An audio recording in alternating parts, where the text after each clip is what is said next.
Hello, welcome to PolDiag. Today we will walk through the software and how it works. On the top left corner we can set car type, below we have solutions, and on the bottom, most important, console, which can help diagnose any issues with device or user errors.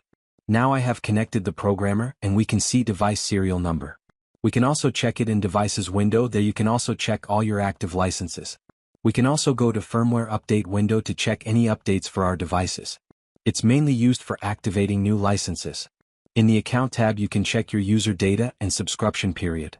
I have all subscriptions active, but if it wasn't, there will be a button to activate the subscription. The software needs the full login data from our website for active users, which is input in settings.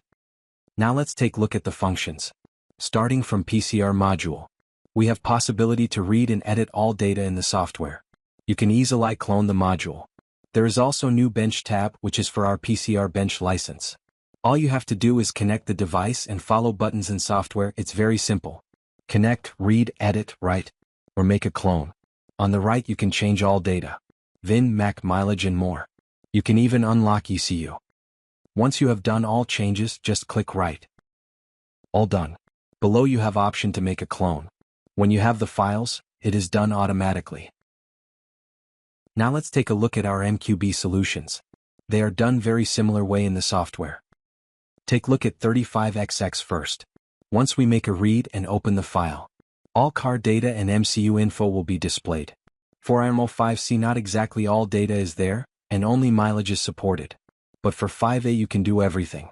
Change data, add keys, change mileage. Just need to read, open the file, make changes and save them into new file that will be written into the cluster. Take a look for data transfer window. You have to select two files from original and donor dash. Check available options and automatically prepare a perfect file for write. In the info and settings you have some minor additional settings for the module, and most important, tested dashboard search. You can simply input a part number and check if anyone have done it before. In this example we have found the part number, so most likely it might look like this inside. Now take a look at RH850 solution. It works exactly the same way as 35XX, read and open file. You can check and edit data. Set mileage, save file and write to the dashboard. All other functions and tab look also the same as in previous solution. Let's check our airbag crash data erasing solution. It supports our 7F701330 controllers. You can select other tasks to check if the module